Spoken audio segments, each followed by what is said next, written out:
नमस्कार, बहुत स्वागत है आप सभी का। आप देख रहे हैं न्यूज इंडिया और आपके साथ मैं हूं मनीषा शर्मा। हरिद्वार से सबसे पहले आप तक खबर साझा करें। हरिद्वार में अवैध मस्जिद पर हंगामा हुआ है। सख्ती के बाद हटाई जा रही मस्जिद की मीनार बिना इजाजत, बिना अनुमति और बिना परमिट के मस्जिद बनाई जा रही थी। सुल्तानपुर में बनी मस्जिद की मीनार तोड़ दी गई है, जिसको लेकर अब विवाद भी गहराता हुआ नजर आ रहा है। लोगों ने विरोध भी किया है। हरिद्वार के सुल्तानपुर में बनी मस्जिद की ऊंची मीनारों की ऊंचाई को कम किया जा रहा है, जहां अधिकारियों के निरीक्षण के बाद मस्जिद कमेटी ने मीनार की ऊंचाई को कम करने की कार्रवाई की है, यानी उसे आश्वासन दिया कम करने का, जिसके बाद मीनार तोड़नी शुरू कर दी गई है। हालांकि गाइडलाइन स्पष्ट ना होने के चलते मीनारों की ऊंचाई निर्धारित नहीं है, लिहाजा ऊंचाई कितनी कम की जाएगी इसके बारे में भी फिलहाल कोई स्पष्ट जानकारी या इनपुट नहीं मिल पा रहा। आपको ये भी बताते चले कि सुल्तानपुर में स्थित एक मस्जिद की मीनारों की ऊंचाई बेतहाशा बढ़ा दी गई थी, जिसके बाद पिछले साल प्रशासन ने निर्माण को ही सील कर दिया था। हालांकि अब जो मीनारों की ऊंचाई है उसको कम किया जा रहा है और उनको हालांकि अभी कितनी कम की जा रही है ऊंचाई, उसको लेकर फिलहाल कोई स्पष्ट जानकारी नहीं है, ना ही कोई गाइडलाइन जारी है कि हाँ इतनी ही फिक्स मीनार की ऊंचाई होनी चाहिए। लेकिन जिनकी बेतहाशा ऊंचाई थी उनको थोड़ा कम किया जा रहा है और कोई ऐसे निर्माण अगर जहां पर अवैध तरीके से उन निर्माणों को किया जा रहा है या सरकार या प्रशासन से छिपाकर उन निर्माणों को पूरा किया जा रहा है, तो उन पर भी कार्रवाई की जा रही है और उनको भी सील किया जा रहा है। तो फिलहाल ये तस्वीरें भी आपको लगातार दिखा रहे हैं। ये उस दौरान की तस्वीरें हैं जब उन मीनारों को कम किया जा रहा है। हरिद्वार में जो मस्जिद हैं वो बेतहाशा ऊंची बनी हुई है और निश्चित तौर पर उनकी ऊंचाइयों को कम करने का काम अब हो रहा है।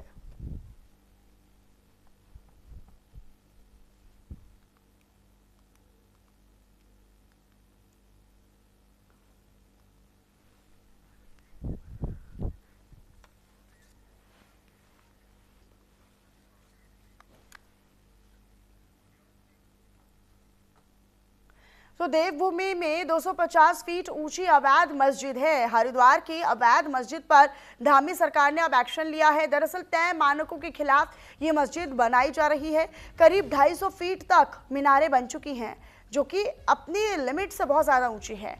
मीनारों में पत्थर लगाने का काम किया जा रहा था। सीएम पुष्कर सिंह धामी ने निर्माण कार्य रोकने के लिए कहा है। हालांकि जमीन निर्माण के दस्तावेजों की जांच करवाई जाएगी और साथ ही साथ प्रशासन ने निर्माण कार्य पर रोक भी लगा दी है। संबंधित पक्ष को नोटिस जारी किया गया है। हालांकि नोटिस के बाद इस पर कार्रवाई की जाएगी, क्योंकि नोटिस इसलिए दिया जा रहा है ताकि यहाँ पर कार्रवाई करने की जरूरत ना पड़े। अवैध मस्जिद पर एक्शन लिया जा रहा है। पिछले साल मस्जिद के मीनारों को निर्माण हुआ था और मीनारों के निर्माण में मानकों की अनदेखी की गई। प्रशासन ने कार्य रुकवा दिया था, निर्माण काम रुकवा दिया था और इसके बाद अब ये एक्शन जो है वो लिया जा रहा है। हरिद्वार में बड़ी मीनारों की जो मस्जिद हैं उनको कम किया जा रहा है, यानी उनकी हाइट्स जो है वो लिमिटेड की जा रही है। लेकिन फिलहाल ये भी तय नहीं है कि उसका मानक कहाँ तक है, मतलब उसको कितना कम किया जाना है या फिर मीनार कितनी ऊंची हो सकती है। लेकिन जो बहुत ज़्यादा हाइटेड है या बहुत ज़्यादा गगनचुंबी इमारतें हैं उनको ज़रूर कम किया जा रहा है। तो फिलहाल ये एक्शन किया जा रहा है। पिछले साल मस्जिद के निर्माण पर भी रोक लगाई गई थी और लगातार जो अवैध तरीके से निर्माण था वो जारी था, लेकिन इस पर जो है सरकार और प्रशासन दोनों ही सख्त नजर आ रहे हैं। तो हमने उस काम को तत्काल जो है बंद करा दिया और हमने ये भी निर्देश दिया था कि मीनार की ऊंचाई को थोड़ा कम किया जाए। उनके द्वारा कहा गया ठीक है, हम अपनी जो है बैठक करके हम स्वयं जो है डिसाइड करेंगे, डिसाइड करके आपके आदेशों का पालन करेंगे। उसी के क्रम में उनके द्वारा स्वयं बैठक की गई होगी, मुझे जानकारी नहीं है, लेकिन बैठक की गई होगी और उसी के क्रम में उनके द्वारा जो है ध्वस्तीकरण की कार्रवाई शुरू की गई। इस पर अधिक जानकारी का रुख कर लेते हैं। अधिक जानकारी के लिए मेरे साथ मेरे सहयोगी प्रवेश राय जुड़े हुए हैं। सीधा प्रवेश, आपका रुख करते हुए, फिलहाल क्योंकि लिमिटेशंस भी नहीं है, साथ ही साथ कोई डेडलाइन भी नहीं है कि कितनी लिमिटेड जो ऊंचाई है वो मीनारों की हो सकती है, लेकिन फिलहाल जो अवैध है तो वो टूटेगा ही, यही पुष्कर सिंह धामी की भी पॉलिसी है और उसी मॉडल पर वो आगे बढ़ते हुए नजर आ रहे हैं। फिलहाल किस तरह की स्थिति है, कितना काम हो चुका है, क्या कार्रवाई वहाँ पर चल रही है ऊंची मस्जिदों के निर्माण को रोकने के लिए?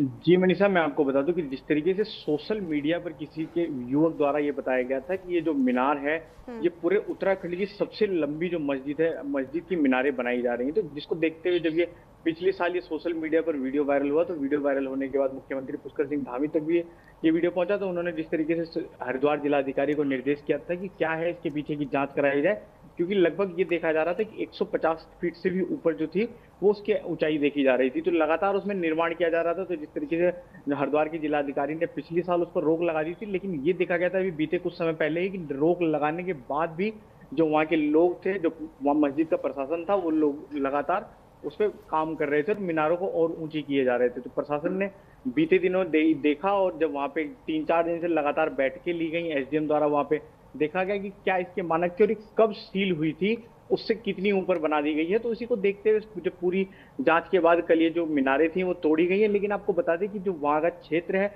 वो ग्रामीण क्षेत्र है और वहाँ पे किसी भी प्रकार का नक्शा पास नहीं होता है। तो जिस वजह से जो वहाँ की जो स्पष्ट जो स्थिति थी वो होने में इतना लंबा समय लग गया, क्योंकि वहाँ पे एचआरडीए का दखल अंदाज नहीं है। तो इस वजह से वहाँ पे जो समय है वो 1 साल लग गया। नहीं तो ये देखा जाता है कि मुख्यमंत्री पुष्कर सिंह धामी की जो नीति के तहत पर लगातार राज्य में काम हो रहा है, जब अवैध के खिलाफ लगातार जिस तरीके से एक्शन देखा जाता है कि 15 से 20 दिन या लगातार हाँ, 1 महीने के लेकिन अंदर हम एक्शन देखा ऐसी जाता है। सिचुएशंस में और ऐसी परिस्थितियों में प्रवेश ये भी देखते हैं कि फिर एक खास समुदाय जो है वो इसका विरोध भी करता है। फिलहाल क्या कोई विरोध की स्थिति भी पैदा होती नजर आ रही है?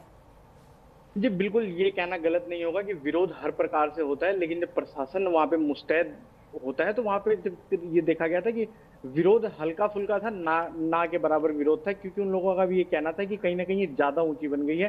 बाद में उन लोगों ने जब बैठकें की तो उन लोगों ने भी इस स्थिति को स्पष्ट किया कि हाँ ये हमसे गलती हुई है। यानी कि ये भी कहना गलत नहीं होगा कि गलती करने के बाद उन लोगों ने अपनी गलती मानी, और कल जो एसडीएम लक्सर है उनके द्वारा वहां पर पहुंच करके जो मस्जिद की मीनार थी उसको तोड़वाया गया और नीचे जो हाइट है उसको करवाया गया। और अब कहीं ना कहीं ये देखा जा रहा है कि जो आगे का काम होगा वो पूर्ण रूप से संचालित रहेगा। जी ठीक है प्रवेश, आप रहिएगा मेरे साथ, आगे भी खबरें हैं जिन पर आपकी जानकारी का रुख करेंगे। फिलहाल आगे बढ़ते हैं। अब आपको बताया जहाँ एसएससी परीक्षा से पहले नकल गिरोह का बड़ा खुलासा हुआ है। नेहरू ग्राम के सेंटर पर लैब में इंटरनेट राउटर लगा दिया गया था। उत्तराखंड एसटीएफ ने दिल्ली से ज्ञान का मास्टरमाइंड पकड़ लिया है। फिलहाल नकल विहीन परीक्षा करवाना ये शिक्षा विभाग और प्रशासनिक तरीके से भी उनके लिए एक बड़ी चुनौती है, और इसी चुनौती में एक बड़ी सफलता भी मिली है जिसका खुलासा पहले ही हो चुका है। सीसीएस पेपर से पहले नकल गिरोह का बड़ा खुलासा हुआ है। सेंटर पर इंटरनेट राउटर लगा दिया गया। नेहरू ग्राम के सेंटर पर लैब में ही राउटर लगा दिया गया। उत्तराखंड एसटीएफ ने दिल्ली से बाकायदा इस मास्टरमाइंड को पकड़ा है जो इस पूरे साजिश के पीछे था। तो ये जानकारी आप तक साझा कर रहे हैं। उत्तराखंड एसटीएफ ने एसएससी में हाईटेक तरीके से नकल कराने वाले गैंग पर कार्रवाई करते हुए दिल्ली से एक शख्स को गिरफ्तार किया है। एक और परीक्षा जो एसएससी द्वारा ही आयोजित की गई थी, इसमें नवंबर माह के 2025 में जहां पर ब्लूटूथ के माध्यम से नकल कराने का प्रयास हो रहा था, जिसमें एक व्यक्ति की गिरफ्तारी हुई थी और उसमें एक व्यक्ति जो उसमें था वो फरार हो गया था। इसी सब को देखते हुए टेक्निकल टीम लगातार काम कर रही थी और इसमें एक अन्य अभियुक्त जो मास्टरमाइंड जो पूरे सर्वर को हैक करने के साथ साथ एक नया सर्वर सेटअप करने के जिसने किया था, उसकी गिरफ्तारी की गई। इसका नाम इंद्रजीत है, जो दिल्ली निवासी है। इससे पूछताछ में काफ़ी सारे हमें इलेक्ट्रॉनिक गैजेट्स, राउटर्स और मोबाइल फ़ोन और लैपटॉप मिला, जिससे बहुत अहम जानकारी मिली, जिसके द्वारा बताया गया कि विभिन्न प्रतियोगी परीक्षाओं में पूर्व में जिसमें ये वांटेड भी था, इसके द्वारा ही वहाँ पर अवैध रूप से सर्वर बनाया गया था। और इसमें जो अभियुक्त अन्य भी गिरफ्तार हुए थे उन सभी पूछताछ में ये चीज़ पता चली थी कि इसका इसमें महत्वपूर्ण योगदान था।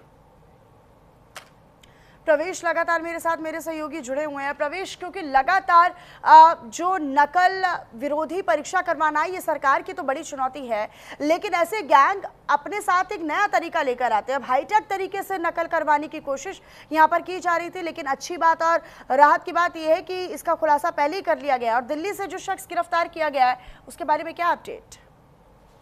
जी बिल्कुल मनीषा, ये कहना गलत नहीं होगा कि जिस प्रकार से सिक्योरिटी बढ़ती है उसी प्रकार से जो माफिया होते हैं वो लगातार देखा जाता है कि इस प्रकार से उनकी जो टेक्निक होती है वो भी अपग्रेड देखी जाती है। जिस तरीके से लगातार राज्य की बात करें, देश की बात करें या पूरे भारत की बात करें, लगातार देखा जाता रहा है कि हर प्रकार से जिस तरीके से सरकार एक नई पहल चलाती है कि इस बार परीक्षा लीक नहीं होगी, तो जो नकल माफिया होते हैं उसको नई तकनीकी के साथ नकल करने का प्रयास करते हैं। तो इसी प्रकार से ये 18 तारीख को जो एसएससी की परीक्षा होनी थी, इसी में देखा गया कि जो एसटीएफ की कार्रवाई लगातार प्रदेश में देखी जाती रही, और एसटीएफ ने अभी बीते दिन जो ये दिल्ली से गिरफ्तारी करी है, इसमें ये देखा गया कि इंद्रजीत द्वारा जो वहाँ पे जिस रूम में परीक्षा होनी थी, जहाँ पर ये परीक्षा होनी थी, वहाँ पर एक अंडर चैम्बर के माध्यम से आप यानी कि ये भी समझ सकते हैं कि कितने हाईटेक ये चोर रहे होंगे जो पूरे सर्वर को हैक करने के लिए वहाँ पे प्लानिंग की जा रही थी।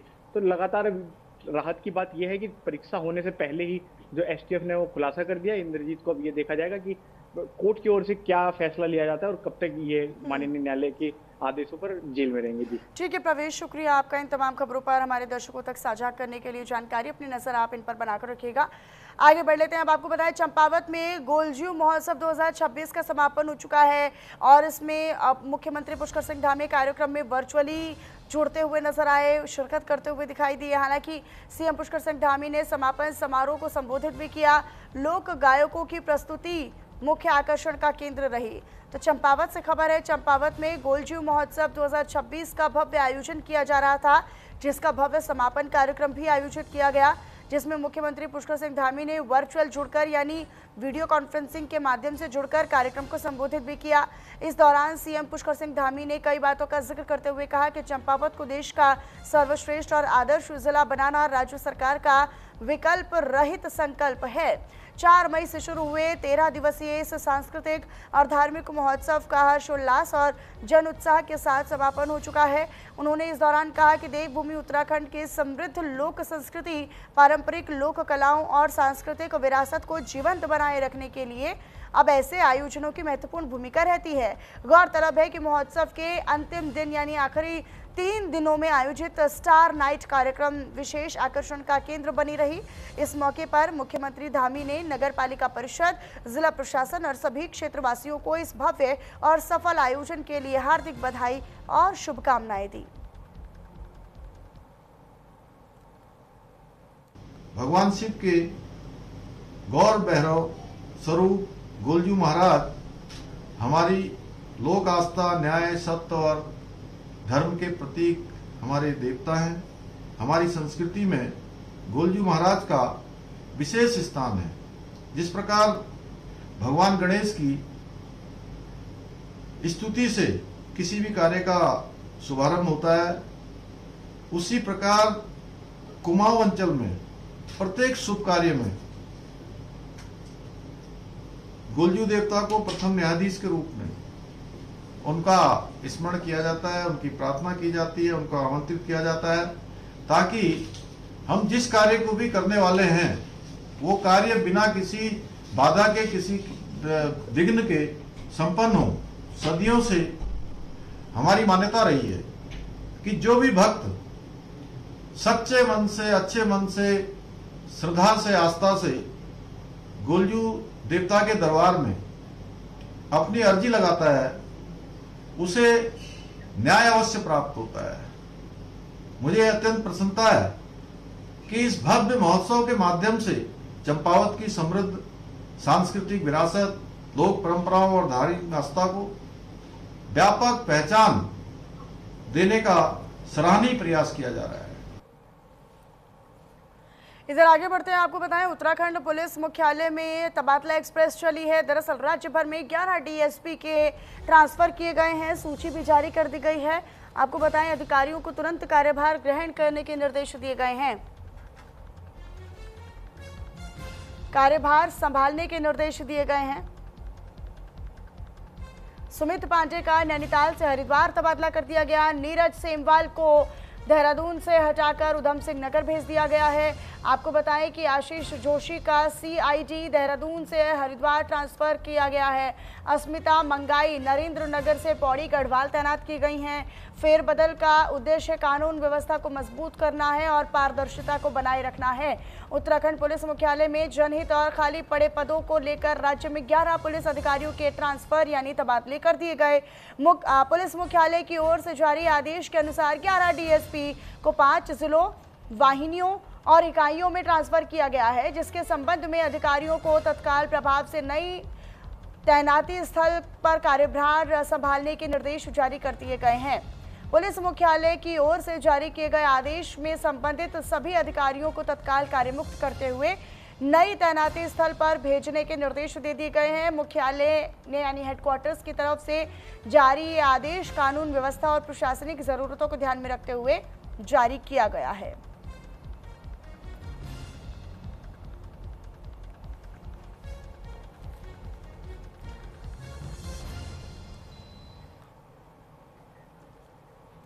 इधर आगे बढ़ते हुए आपको बताएं, उधम सिंह नगर जिले के जसपुर क्षेत्र में कोर्ट के आदेश पर वारंटी को पकड़ने गई पुलिस टीम पर जानलेवा हमला हो गया।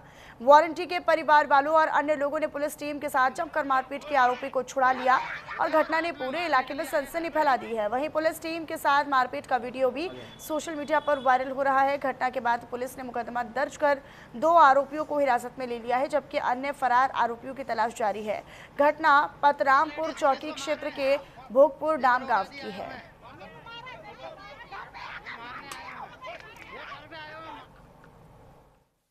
उक्त अभियुक्त सुखविंदर सिंह को गिरफ्तार करके उसको उसके विरुद्ध जारी वारंट से अवगत कराते हुए जब प्रपत्र तैयार कराए जा रहे थे, तभी सुखविंदर नामक अभियुक्त के द्वारा अपने परिजनों और रिश्तेदारों को शोर करके वहां बुला लिया गया और गिरफ्तार शुदा अभियुक्त को उन लोगों के द्वारा पुलिस के कब्जे से छुड़ाया गया।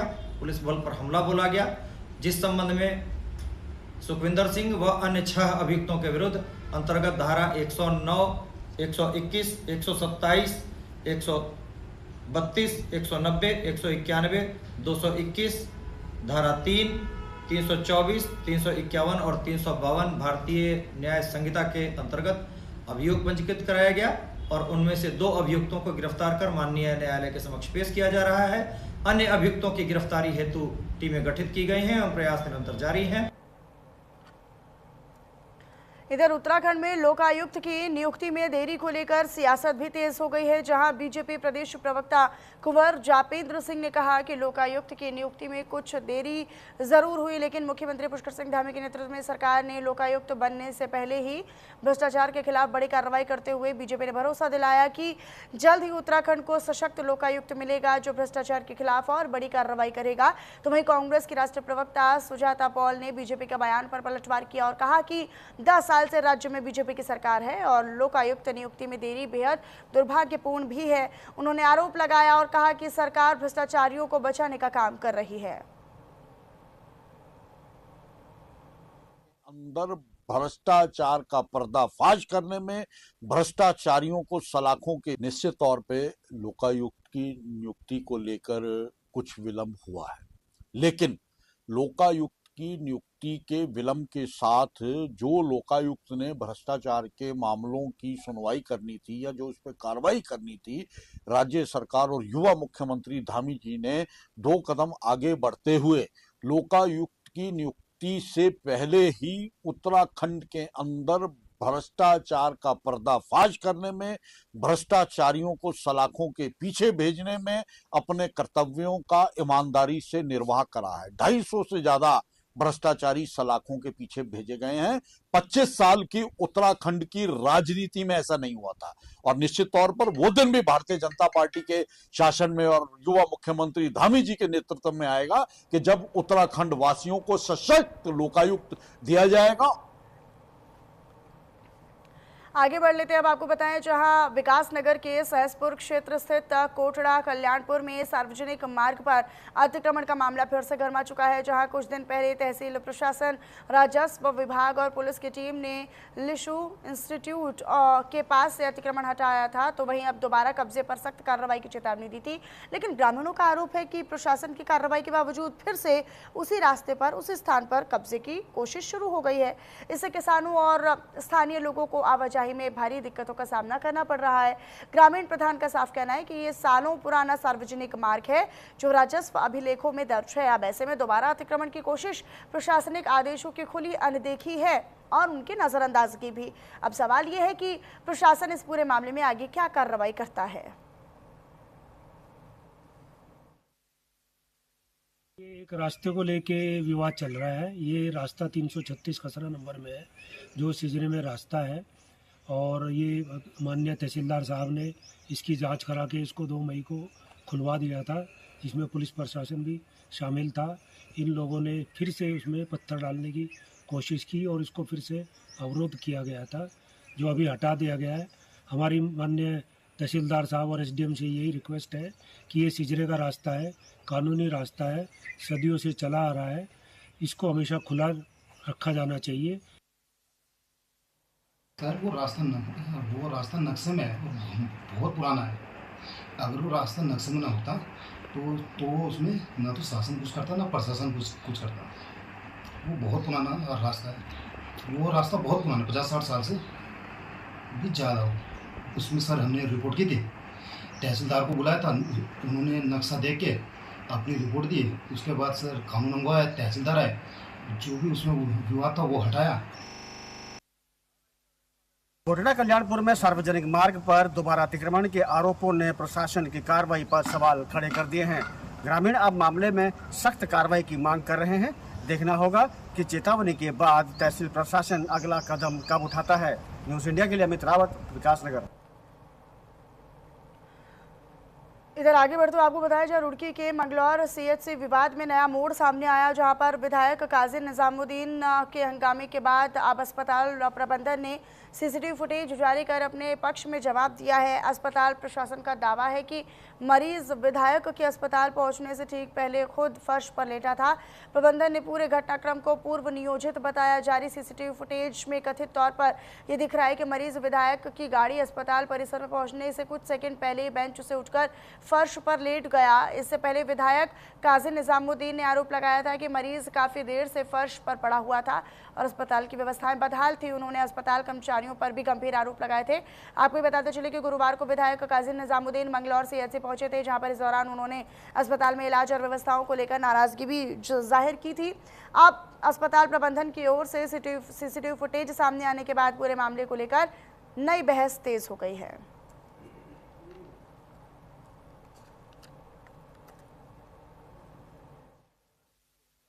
विधायक जी वहाँ पर गए हुए थे और माननीय विधायक जी के द्वारा मैसेज भी दिया गया था, मेरी बात भी हुई थी, लेकिन मरीज माननीय विधायक जी को उसने गलत बताया है, क्योंकि जो वीडियो में रिफ्लेक्ट हो रहा है चिकित्सा अधीक्षक जो उपलब्ध कराया गया है उसमें मरीज ऑलरेडी बेंच पे बैठा हुआ है और उसके उपरांत तो 1:12 पे मरीज आया है, लगभग 15-20 मिनट का अंतर रहा है। तो मरीज झूठ बोल रहा है कि जो है 9-9:30 बजे आया हुआ है।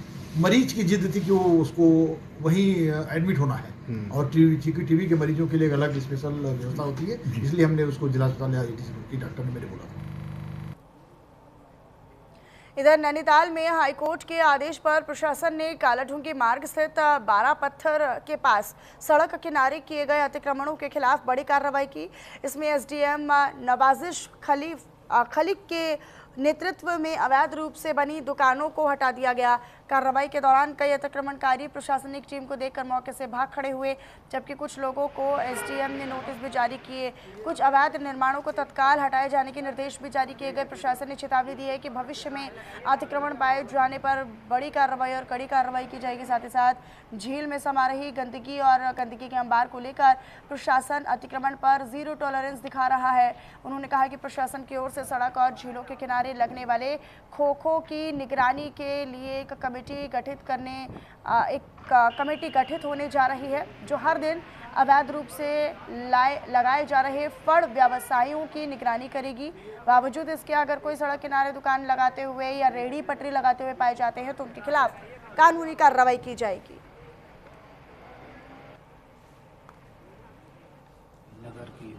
PIL योजित है, जिसकी संख्या 21/2025 है। उसके अनुपालन के क्रम में ऑनरेबल हाईकोर्ट के जो डायरेक्शंस हैं उनके कंप्लायंस में जैसे कि निर्देश हैं कि जो सरिता ताल है और जो खुरपा ताल है उसका जो कैचमेंट एरिया है, उस पूरे कैचमेंट एरिया में एक भी जो भी स्टॉल्स वगैरह हैं इलीगल जो चल रहे हैं या एनक्रोचमेंट्स हैं उनको सबको हटाने के निर्देश है। तो उसी क्रम में आज हमारे द्वारा एक जॉइंट टीम बनाते हुए PWD, प्राधिकरण, पालिका, जिला पंचायत, इरिगेशन डिपार्टमेंट और अदर स्टेक होल्डर्स के साथ पूरा एक विजिट किया गया, इंस्पेक्शन किया गया है और जो भी वहाँ पर अवैध रूप से फड़ संचालित थे उनको हटाया गया है और उनको इस तरीके से निर्देशित भी किया गया है कि भविष्य में उस एरिया को क्लियर रखा जाए।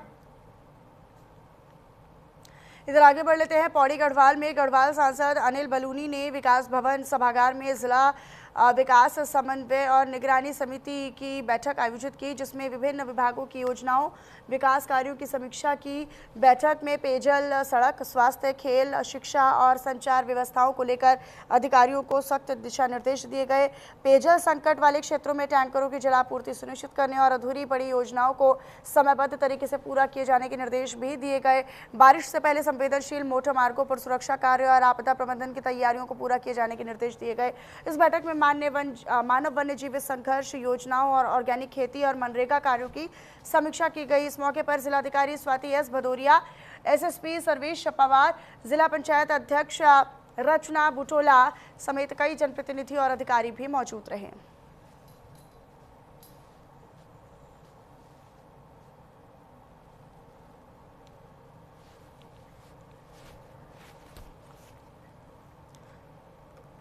और चलिए फिलहाल इन्हीं तमाम खबरों के साथ इस बुलेटिन में इतना ही। नमस्कार।